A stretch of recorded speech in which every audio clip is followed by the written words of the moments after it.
اس وجہ سے انہوں نے ان کی بات ماننے سے انکار کر دیا، اور حضرت آسیہ رضی اللہ تعالیٰ عنہ اپنے والدین سے کہنے لگی کہ میں اللہ کی وحدانیت کا انکار نہیں کر سکتی، بے شک وہ سچا رب ہے۔ چنانچہ جب فرعون کا یہ حربہ بھی ناکام ہو گیا تو اس وقت فرعون نے اپنی بیوی کو طرح طرح کی اذیتیں دینے کا فیصلہ کیا تاکہ یہ اپنے ایمان سے دور ہو جائے اور مجھ کو خدا ماننے لگے۔ مختلف روایات میں آتا ہے فرعون کے حکم سے حضرت آسیہ رضی اللہ تعالیٰ عنہ کو طرح طرح کی اذیتوں میں مبتلا کر دیا گیا، حتیٰ کہ حضرت آسیہ کے ہاتھوں اور پاؤں میں کیلیں لگا کر دودھ کی طرف رخ کر کے لٹا دیا گیا، اور آپ کے سینے پر چکی کا بڑا پتھر رکھ دیا گیا تاکہ آپ ہل نہ سکیں۔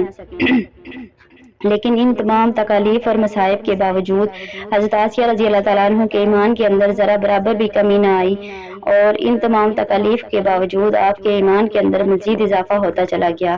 جب فرعون نے ان تمام تکالیف دینے کے بعد اپنی بیوی کو ایمان سے پھرنے کا کہا تو حضرت آسیہ رضی اللہ تعالیٰ عنہ نے بڑے ہی ایمان افروز جواب دیا، جس سے فرعون کا گھمنڈ خاک میں مل گیا، اور فرعون حضرت آسیہ کے ایمان اور ہمت کے آگے گھٹنے ٹیکنے پر مجبور ہو گیا۔ چنانچہ حضرت آسیہ رضی اللہ تعالیٰ عنہ نے ارشاد فرمایا، اے دشمن خدا، تو میرے جسم پر تو قادر ہو سکتا ہے، لیکن میرا دل اللہ تعالیٰ کی پناہ میں ہے۔ اگر تو میرے جسم کے ہر حصے کا بھی کاٹ دے اور ٹکڑے بھی کر دے تو بھی میرا عشق اور ایمان اللہ تعالیٰ کی بارگاہ میں بڑھتا چلا جائے گا۔ اسی دوران جب حضرت آسیہ رضی اللہ تعالیٰ عنہ پر ظلم و ستم کے پہاڑ گرائے جا رہے تھے، حضرت موسیٰ علیہ السلام وہاں سے گزرے تو حضرت موسیٰ علیہ السلام سے حضرت آسیہ رضی اللہ تعالیٰ عنہ نے پوچھا، کیا میرا رب مجھ سے راضی ہے؟